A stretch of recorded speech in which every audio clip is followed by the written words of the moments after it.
जय श्री कृष्णा। आपका दीक्षिखा के चैनल में स्वागत है। श्रीमद् भगवत गीता अध्याय 5 भाग 5 विद्याविनय संपन्ने ब्राह्मणे गवि हस्तिनी शुनि चैव श्रवपाके च पंडिताः समदर्शिन। इसका भावार्थ है, विनम्र साधु पुरुष अपने वास्तविक ज्ञान के कारण एक विद्वान तथा विनीत ब्राह्मण गाय, हाथी, कुत्ता तथा चांडाल को समान दृष्टि से देखते हैं। इसका तात्पर्य है, कृष्ण भावना भावित व्यक्ति योनिया जाति में भेद नहीं मानता। सामाजिक दृष्टि से ब्राह्मण तथा चांडाल भिन्न भिन्न हो सकते हैं अथवा योनि के अनुसार कुत्ता, गाय तथा हाथी भिन्न हो सकते हैं, किंतु विद्वान योगी की दृष्टि में ये शरीरगत भेद अर्थहीन होते हैं।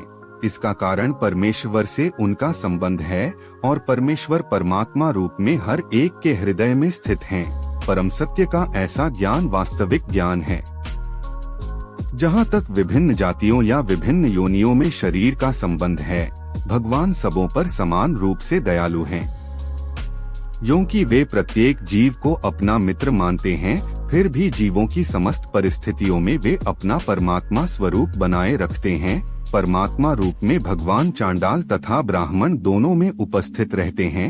यद्यपि इन दोनों के शरीर एक से नहीं होते, शरीर तो प्रकृति के गुणों द्वारा उत्पन्न हुए हैं, किंतु शरीर के भीतर आत्मा तथा परमात्मा समान आध्यात्मिक गुण वाले हैं।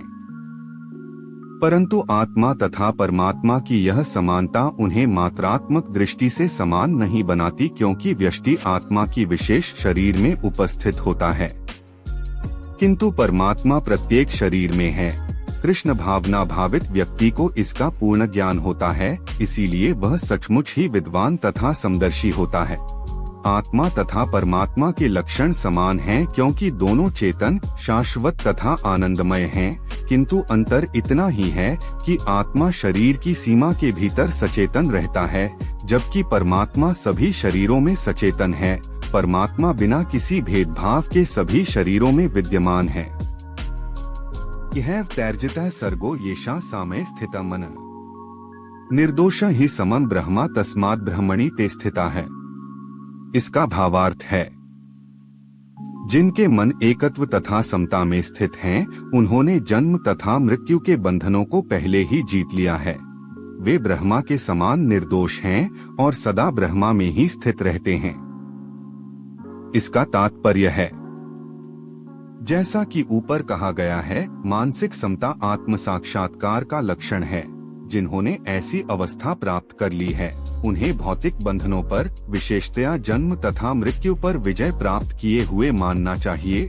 जब तक मनुष्य शरीर को आत्मस्वरूप मानता है, वह बद्ध जीव माना जाता है, किंतु ज्यों ही वह आत्म साक्षात्कार द्वारा समचित्तता की अवस्था को प्राप्त कर लेता है, वह बद्ध जीवन से मुक्त हो जाता है। दूसरे शब्दों में, उसे इस भौतिक जगत में जन्म नहीं लेना पड़ता, अपितु अपनी मृत्यु के बाद वह आध्यात्मिक लोक को जाता है।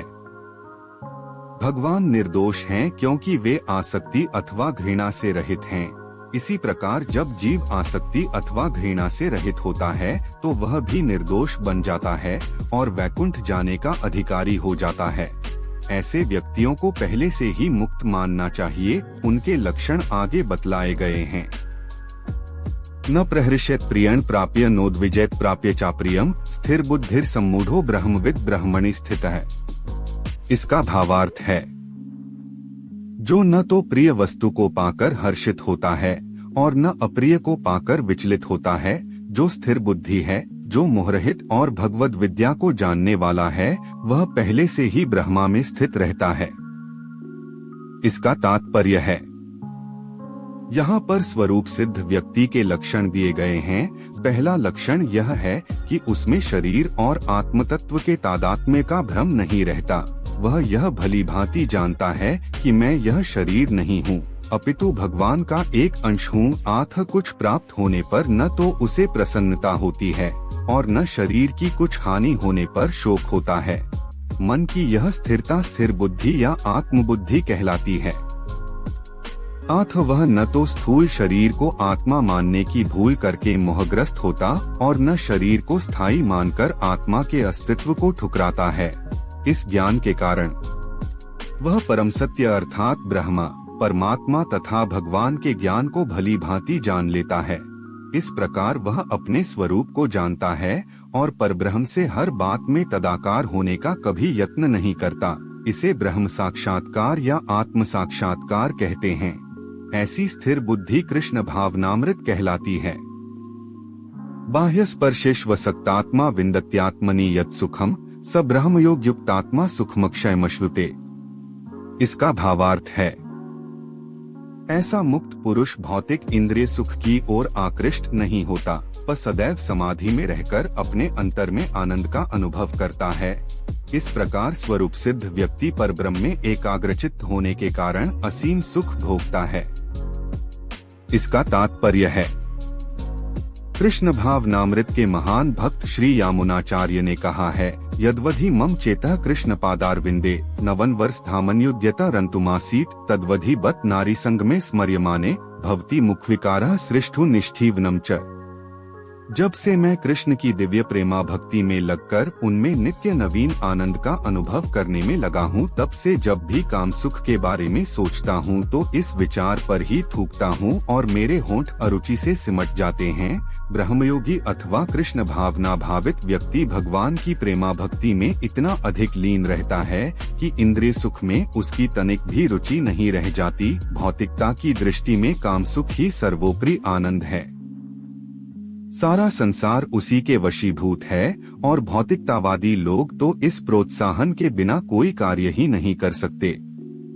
किंतु कृष्ण भावनामृत में लीन व्यक्ति काम सुख के बिना ही उत्साह पूर्वक अपना कार्य करता रहता है। यही आत्म साक्षात्कार की कसौटी है। आत्म साक्षात्कार तथा काम सुख कभी साथ साथ नहीं चलते। कृष्ण भावना भावित व्यक्ति जीवन मुक्त होने के कारण किसी प्रकार के इंद्रिय सुख द्वारा आकर्षित नहीं होता।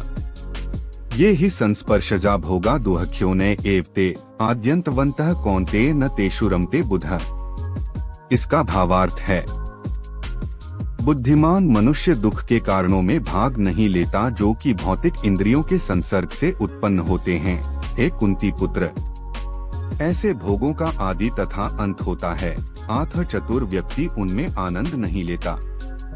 इसका तात्पर्य है, भौतिक इंद्रिय सुख उन इंद्रियों के स्पर्श से उद्भूत हैं जो नाशवान हैं, क्योंकि शरीर स्वयं नाशवान है। मुक्तात्मा किसी नाशवान वस्तु में रुचि नहीं रखता। दिव्या आनंद के सुखों से भली भांति अवगत वह भला मिथ्या सुख के लिए क्यों सहमत होगा। पद्म पुराण में कहा गया है, रमन्ते योगिनोनन्ते सत्यानंदे चिदात्मनि इति रामपदेनासौ परम ब्रह्माभिधीयते। योगी जन परम सत्य में रमण करते हुए अनंत दिव्य सुख प्राप्त करते हैं, इसीलिए परम सत्य को भी राम कहा जाता है। भागवत में भी कहा गया है, नाय देहो देहभाजा नृलोके कष्टान कामानर्हते विद्भुजाये तपो दिव्यं पुत्र का येन सत्वं शुद्धेद यस्माद् ब्रह्म सौख्यं त्वनंतम। हे पुत्रो, इस मनुष्य योनि में इंद्रिय सुख के लिए अधिक श्रम करना व्यर्थ है। ऐसा सुख तो शुक्रों को भी प्राप्य है। इसकी अपेक्षा तुम्हें इस जीवन में तप करना चाहिए, जिससे तुम्हारा जीवन पवित्र हो जाए और तुम असीम दिव्य सुख प्राप्त कर सको। आत्म जो यथार्थ योगी या दिव्य ज्ञानी हैं, वे इंद्रिय सुखों की ओर आकृष्ट नहीं होते, क्योंकि ये निरंतर भवरोग के कारण हैं। वो भौतिक सुख के प्रति जितना ही आसक्त होता है, उसे उतने ही अधिक भौतिक दुख मिलते हैं। गीता का अगला अध्याय सुनने के लिए चैनल को लाइक, शेयर और सब्सक्राइब जरूर करें। धन्यवाद।